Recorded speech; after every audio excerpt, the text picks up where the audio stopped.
내가 너희와 함께 있을 때에 이 일을 너희에게 말한 것을 기억하지 못하느냐?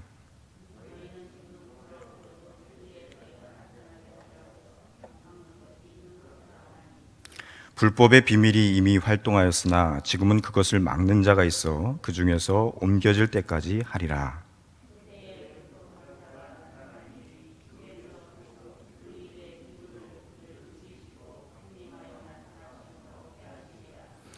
악한 자의 나타남은 사탄의 활동을 따라 모든 능력과 표적과 거짓 기적과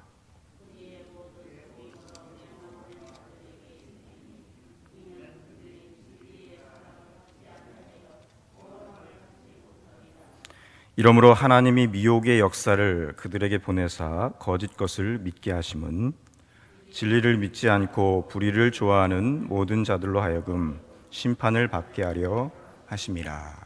아멘. 오늘 말씀 데살로니가 전서후서는 예수님의 재림과 세상의 종말에 대해서 사도 바울을 통해 주시는 하나님의 말씀입니다. 데살로니가후서 2장은 재림에 대한 중요한 몇 가지 사실들을 알려주고 있습니다. 당시 긴박한 종말론에 휩싸여 있던 데살로니가 교회는 예수님의 재림에 관하여 많은 관심을 가지고 있었던 것으로 보입니다. 그리스도의 재림에 관하여 사도 바울은 중요한 몇 가지 사실을 오늘 본문 말씀을 통하여서 요약하여서 알려주고 있습니다. 본문의 1절에서 12절까지는 재림에 관한 계시, 예수 그리스도께서 재림하실 때 이러한 일들이 벌어질 것이다, 이렇게 계시의 말씀을 하고 있고요. 그 다음에 13절에서 17절까지는 재림을 기다리는 바른 성도의 삶이 무엇인지 소개하고 있습니다.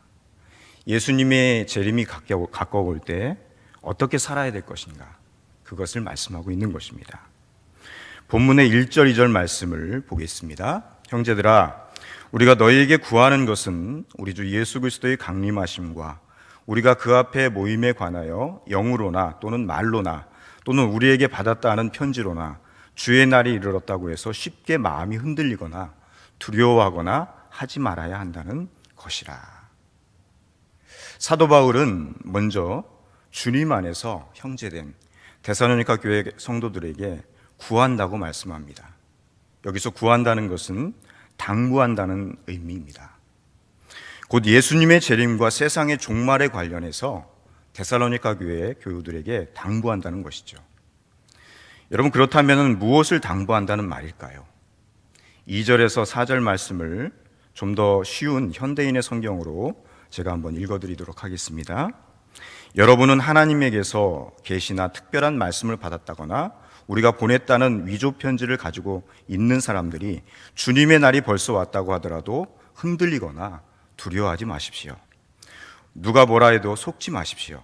주님의 날이 오기 전에 먼저 하나님을 배반하는 일이 생기고 멸망의 아들인 무법자가 나타날 것입니다. 그는 소위 말하는 신들과 예배 대상이 되는 모든 것을 대적하여 그 모든 것 위에 자기를 높이고 심지어 하나님의 성전에 앉아서 자기가 하나님이라고 주장할 것입니다. 재림의 때에 이런 일들이 벌어진다는 것입니다.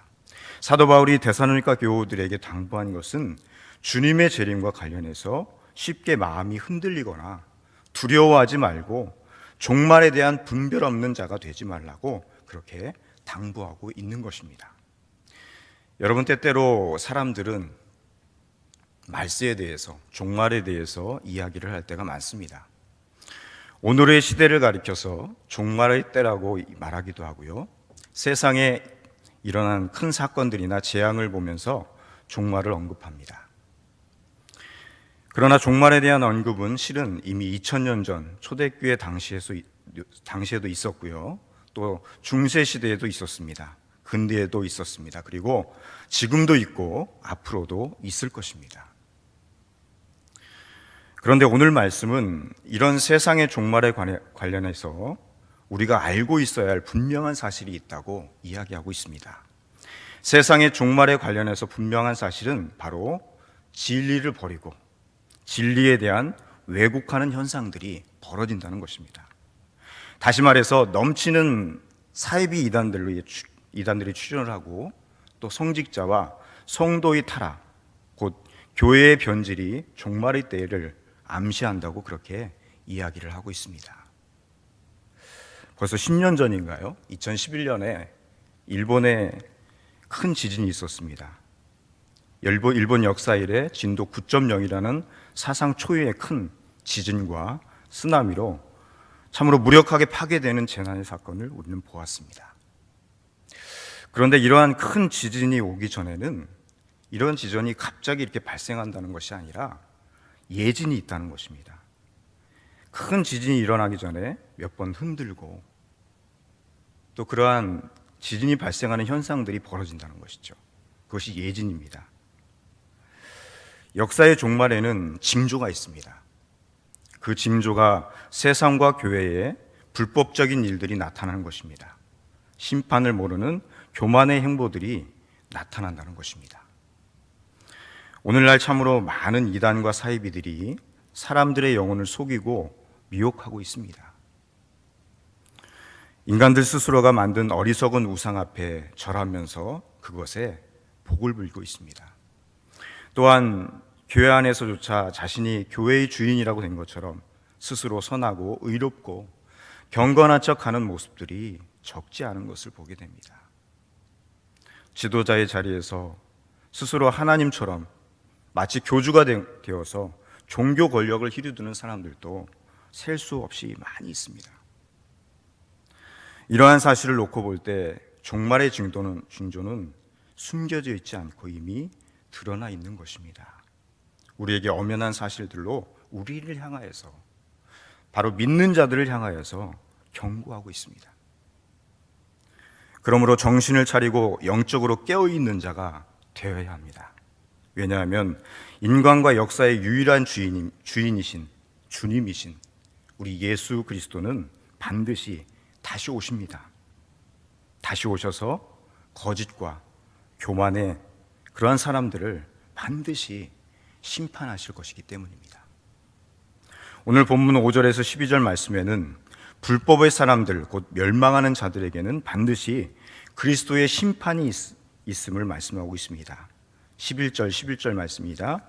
그러므로 하나님이 미혹의 역사를 그들에게 보내사 거짓 것을 믿게 하심은 진리를 믿지 않고 불의를 좋아하는 모든 자들로 심판을 받게 하려 하심이라. 아멘. 여러분, 우리는 모두 현재라는 시간 속에 살아갑니다. 시간의 제한 속에서 사는 것이 바로 사람입니다. 세상에 온 날이 있으면은 가는 날이 있습니다. 역사도 마찬가지입니다. 인간의 역사는 영원한 역사가 아닙니다. 영원히 지속되는 역사가 아니라 유한한 역사이고 정해진 역사가 있습니다.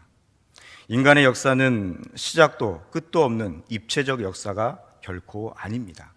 반드시 시작과 끝이 있는 직선의 역사라고 볼 수가 있습니다. 그리고 이 시간과 역사가 하나님의 유효기간 속에 있는 제한된 시간이며 역사라는 것입니다. 제한되어 있고 하나님의 유효기간 속에 있다는 거예요. 사람과 역사는 하나님의 유효기간 속에 있습니다. 일정 기간 하나님의 허락 속에서 살고 존재하는 것이 우리의 삶이고 또 인간의 역사입니다. 우리의 인생과 역사는 영원한 허락과 방치 속에서 존재하거나 지속되지 않음을 우리가 깨달아야 될 줄을 믿습니다. 우리가 다 모르는 하나님의 지혜와 그 결정 안에서 하나님의 유효기간 속에 우리의 역사, 우리의 삶이 있습니다. 그러므로 인간이 참되고 복된 지혜가 무엇일까요? 그것은 모든 것이 다 하나님의 시간 속에, 유효기간 속에 있음을 겸손히 시인하고 주님께로 돌아오는 것입니다. 그리스도의 십자가 앞으로 또 진리의 말씀인 성경으로 돌아오는 것입니다. 왜냐하면 오직 예수 그리스도만이 구원과 생명의 주님이시고 반드시 세상에 다시 오실 심판의 주님이시기 때문입니다. 그리고 주님 안에서 구원의 삶, 말씀의 삶을 사는 것입니다. 여러분, 왜 우리가 이렇게 힘들고 어려운 때에 하나님 앞에 기도하고 말씀을 보면서 몸부림칩니까? 주님 앞으로 돌아와야 이것이 해결되기 때문입니다. 하나님의 역사, 하나님의 시간은 짧을 수 있습니다. 또 길어질 수 있습니다. 그러나 우리가 그 뜻을 알고 구원의 삶으로, 말씀의 삶으로 우리가 나아가고 또 돌아올 때 우리의 삶이 회복되어질 줄도 믿습니다. 우리 13절에서 17절 말씀에 보면은 그러면은 구원받은 사람들은 어떻게 살아야 될 것인가, 그것을 말씀하고 있습니다. 우리 13절에서 17절 말씀 한 절씩 교독하도록 하겠습니다.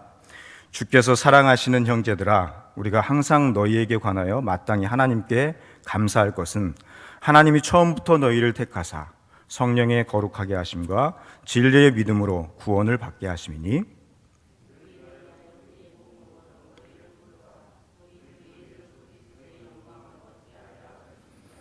그러므로 형제들아, 굳건하게 서서 말로나 우리의 편지로 가르침을 받은 전통을 지키라.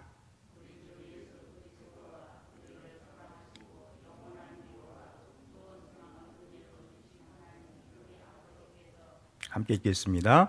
너희 마음을 위로하시고 모든 선한 일과 말에 굳게 하시기를 원하노라. 아멘. 말씀을 정리합니다.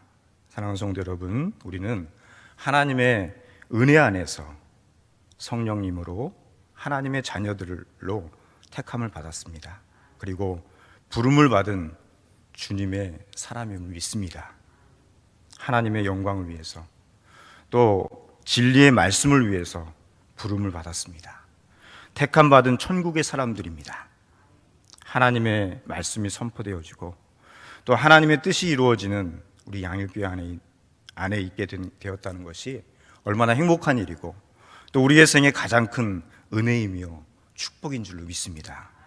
왜냐하면 인생과 역사는 유한하고 주님은 반드시 다시 오십니다. 오셔서 거짓과 진리의 사람들을 영원히 나눌 것이기 때문입니다. 그러므로 저와 여러분 모두 주님의 사람들로서 말씀대로 마음을 지키고 우리의 입술을 지키고 선함을 추구하는 복된 삶을 사셔서 그 속에 숨겨진 하나님의 위로하심을 경험하실 수 있기를 주님의 이름으로 축원합니다. 기도하겠습니다. 하나님 아버지, 독생자 예수 그리스도만이 우리의 유일한 구주가 되시는 줄을 우리가 믿습니다. 우리의 생전에 그 주님을 알고 믿고 따르게 하시니 감사합니다. 말씀대로 주님은 반드시 심판과 구원의 주로 다시 오신다는 사실을 분명히 알고 우리가 그 믿음대로 사는 동안 주님의 사람으로 우리의 마음을 지키고 우리의 입술을 지키고 선함을 추구하며 사는 하나님의 자녀들이 다 될 수 있도록 주께서 은혜를 베풀어 주시기 원합니다. 하나님, 우리는 말씀 안에서 진리 안에서 부르심을 받았습니다. 이 어렵고 힘든 때에 말씀을 통해서 또 진리 안에서 그리스도 안에서 세움을 얻고 모든 것을 회복할 수 있는 믿음의 사람들 될 수 있도록 주께서 함께 해 주시기 원합니다. 어렵고 힘든 시기에 하나님의 위로 속에서 사는 하늘의 백성들이 될 수 있도록 주께서 은혜를 베풀어 주시옵소서. 하나님, 오늘은 거룩한 주일입니다. 우리 하나님께 모든 성도들 하나님 넓고 깊은 마음으로 주님의 전을 향할 수 있도록 도와주시고 하나님 눈을 들어 주님의 성전을 바라볼 수 있는, 그리고 주님 전에 나와 예배할 수 있는 믿음의 사람들 될 수 있도록 도와주시고 상황이 여의치 않아서 삶의 저소에서 예배하는 모든 양일교회 우리 성도들 주님을 사랑하는 마음으로 진실된 마음으로 예배할 수 있는 은혜의 시간 될 수 있도록 도와주시옵소서. 하나님 말씀을 통해서 은혜 받게 하시고 또 선포되어진 말씀이 능력이 있게 하시고 목사님을 통해서 주시는 그 말씀에 생명이 넘쳐날 수 있도록 주께서 인도하여 주시옵소서. 예수님의 이름으로 간절히 기도합니다. 아멘. 하늘에 계신